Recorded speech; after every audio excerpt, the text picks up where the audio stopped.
अस्सलाम वालेकुम मेरे सादा से पाकिस्तानियों। मेरा नाम रेहान तारिक है और आप मेरा यूट्यूब चैनल और फेसबुक पेज देख रहे हैं। पाकिस्तान मुस्लिम लीग नून के अहम रहनुमाओं की जानिब से तकरीबन एक ही बयानिया पेश किया जा रहा है। सबसे पहले खुरम दस्तगीर के बाद मियाँ जावेद लतीफ़ और अब जावेद लतीफ़ के बाद पाकिस्तान मुस्लिम लीग नून के सरकर्दा रहनुमा और वफाकी वज़ीर ख्वाजा साद रफ़ीक बोल पड़े हैं। और ख्वाजा साद रफ़ीक वही कहानी बयान कर रहे हैं जो खुरम दस्तगीर ने बयान की थी, और उसके बाद पाकिस्तान तहरीक इंसाफ की जानिब से खुरम दस्तगीर के इस स्टेटमेंट को लेकर बहुत सियासत की गई थी। ख्वाजा साद रफ़ीक साहब ये फरमाते हैं कि ये जो रजीम चेंज हुई है, जो हुकूमत चेंज हुई है, उसका बुनियादी एजेंडा ये था कि अगर पाकिस्तान तहरीक इंसाफ की हुकूमत रह जाती तो फिर EVM मशीन के ज़रिए पाकिस्तान तहरीक इंसाफ यानी इमरान खान साहब को 2/3 अक्सरियत दी जाती। और अगर इमरान खान साहब को 2/3 अक्सरियत दी जाती तो फिर मुल्क में बहुत सारी चेंजेस आती, और उन चेंजेस में ज़ाहिर है सबसे बड़ी चेंज अपॉइंटमेंट है। अपॉइंटमेंट उनकी मर्ज़ी की होती, और फिर जब उनकी मर्ज़ी की अपॉइंटमेंट होती तो मर्ज़ी करने वाले अपनी बहुत सारी जगहों पर मर्ज़ियाँ चलाते, और फिर मुल्क को सदारती निज़ाम की तरफ भी ले जाया जाता, जिसमें कहते हैं ना कि सुनिया हो जन गलियाँ तो विच मिर्ज़ा यार फिर। ये बात शहबाज शरीफ साहब ने भी पार्लियामान के फ्लोर पे की थी कि उसके बाद इमरान खान साहब के लिए एक गो हेड होता है, इमरान खान साहब के लिए खाली सड़क होती जिस पर वो जो चाहते जब चाहते वो करते। वो मुखालिफिन को कैद भी करते, मुखालिफिन से इंतकाम भी लेते, और जो इंतकाम लेने में वो कामयाब नहीं हो रहे थे वो शायद इस तरह से आसानी से लिया जाता। अब सूरत हाल ये है कि पाकिस्तान तहरीक इंसाफ के लोग ख्वाजा साद रफ़ीक के इस स्टेटमेंट को बहुत ज़्यादा आगे फैला रहे हैं, और ये बताने की कोशिश की जा रही है कि देखिए हमें इसलिए हटाया गया कि अपनी मर्ज़ी का आर्मी चीफ लगाना मकसूद था। यानी ये जो रजीम चेंज फंडा है, असल रजीम चेंज की कहानी तो ख़ुद पाकिस्तान तहरीक इंसाफ बयान कर रही है कि रजीम चेंज कोई इंटरनेशनल लॉबी ने नहीं की थी, इंटरनेशनल इस्टेब्लिशमेंट उसके पीछे नहीं खड़ी हुई थी, बल्कि ये लोकल इस्टेब्लिशमेंट का मामला है। लोकल इस्टेब्लिशमेंट भी क्या, हमारे पॉलिटिकल स्टेक होल्डर्स का मामला है, क्योंकि वो इनसिक्योर महसूस कर रहे थे तो उन्होंने कहा कि अगर इमरान खान रह गया तो इमरान खान की मर्ज़ी से बहुत सारी चीज़ें हो जाएंगी, जिसके बाद हमारी सियासत के अंदर जगह नहीं रहेगी, उसके बाद हम एक बंद गली में चले जाएंगे, इसलिए इमरान खान को तब्दील करना मकसूद था। यानी एक तो मोहर तस्दीक इस बात पर सख्त होती है कि इमरान खान जो कह रहे हैं कि असल में इसके पीछे जो ख़त लहराया गया और आलमी साजिश का बयानिया घड़ा गया,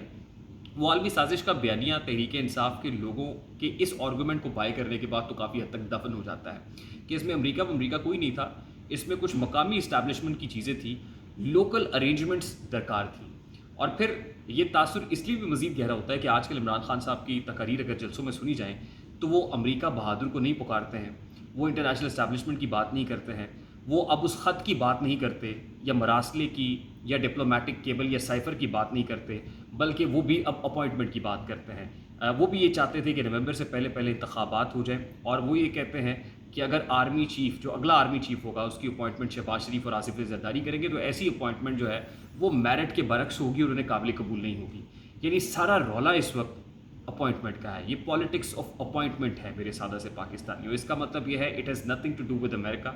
it has nothing to do with international lobby as well. अब हो क्या रहा है, हो ये रहा है कि वही इंटरनेशनल लॉबी, वही अमेरिका बहादुर जिसको इमरान खान साहब अपने जलसों के अंदर मुखातिब करते थे, ललकारते थे, ओए अमेरिका कह के बात करते थे, ओए बाइडन कह के बात करते थे, अब इमरान खान साहब ने सबसे पहले तो जो US चैप्टर है पाकिस्तान तहरीक इंसाफ का, वहाँ पर एक लॉबिस्ट फर्म को हायर किया, इसलिए कि अमेरिका के साथ ताल्लुकात को बेहतर किया जा सके, बताया जा सके कि पाकिस्तान तहरीक इंसाफ तो अमेरिका के लिए नेक जज्बात और नेक तमन्नाएँ और नेक ख्यालात रखती है, ऐसी कोई बात नहीं है कि हम लोग आपके ख़िलाफ़ हैं। दूसरी इंपॉर्टेंट बात यह है कि 8 सितंबर को पाकिस्तान तहरीक इंसाफ के साबिक वज़ीर और इमरान खान साहब के आजकल बहुत करीब है और बहुत कुछ उनसे करवा भी रहे हैं, वो है फवाद चौधरी साहब। 8 सितंबर को US एम्बेसी में फवाद चौधरी साहब जाके अमरीकी सफ़ीर से मुलाकात करते हैं, और ये मुलाकात को 3 घंटे पर मुश्तमिल रहती है। ज़ाहिर है फवाद चौधरी साहब जब अमरीकी सफ़ीर से मिले होंगे तो अमरीकी सफ़ीर को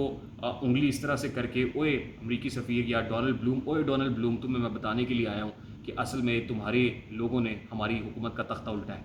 ऐसे तो नहीं कहा होगा यकीनन जाके। उन्होंने प्यार मोहब्बत की बातें की होंगी, उन्होंने डोनाल्ड ब्लूम साहब के साथ अपने ताल्लुकात को उस्तवार करने की कोशिश की होगी, और फिर ये भी कहा होगा कि भाई कोई रास्ता तलाश करें। दूसरी इंपॉर्टेंट मुलाकात रॉबिन राफेल की जनाब इमरान खान साहब से बनी गाला उनकी रिहाइश गाह पर हुई है। अब रॉबिन राफेल साहिबा कौन है? साबिक अमरीकी सफारतकार भी हैं, CIA के लिए बतौर लॉबिस्ट काम भी करती रही हैं, और इससे बढ़कर ये कि आपको याद होगा जब ज़ियाउल हक साहब का तैयारा क्रैश हुआ था तो उसमें जो अमरीकी सफ़ीर सवार थे, ये रॉबिन राफेल साहिबा उनकी अहलिया भी हैं। تو آپ سمجھ سکتے ہیں کہ رابن رافیل کتنی امپورٹنٹ ہے لابنگ کے لیے اور کتنی امپورٹنٹ ہے امریکہ کے ساتھ تعلقات کو استوار کرنے کے لیے. یقیناً جب رابن رافیل بنی گالا میں عمران خان سے ملے ہوں گی تو عمران خان صاحب نے رابن رافیل کو بائیڈن کی شکایتیں تو نہیں لگائی ہوگی یا برا بھلا تو نہیں کہا ہوگا امریکہ کو. یقیناً یہی کہا ہوگا کہ کوئی درمیانی راہ اختیار کرے, کوئی بیچ بچاؤ کرے, کیونکہ ہمارے لیے تو سیاسی میدان اب تنگ پڑتا جا رہا ہے. اور پھر میں آپ کو یہاں یاد کرانا چاہتا ہوں کہ 2020 میں پاکستان تحریک انصاف کے بانی رہنما جسٹس ریٹائرڈ وجی الدین صاحب نے ایک سٹیٹمنٹ دیا. تو وہ کہہ رہے تھے کہ عمران خان کے لیے بہت ضروری ہے انٹرنیشنل لابی کا ہونا, یعنی انٹرنیشنل لابی کا عمران خان صاحب کے سروائیول کے لیے موجود ہونا بہت امپورٹنٹ ہے. انٹرنیشنل لابی عمران کے سروائیول کے لیے ناگزیر ہے. آج عمران خان صاحب اپوزیشن میں ہیں, اس وقت عمران خان صاحب اقتدار میں تھے. تو آپ یہ سمجھ لیجئے کہ آج اگر عمران خان صاحب واپس اقتدار میں آنا چاہتے ہیں تو انہیں امریکہ بہادر کے ساتھ اپنے تعلقات کو استوار کرنا ہوگا, اور یہی کام وہ کر رہے ہیں. سوال صرف یہ ہے کہ آپ مجمع عام کے اندر بڑے بڑے جلسوں جلوسوں کے اندر لوگوں کو مس گائیڈ کیوں کرتے ہیں, لوگوں کو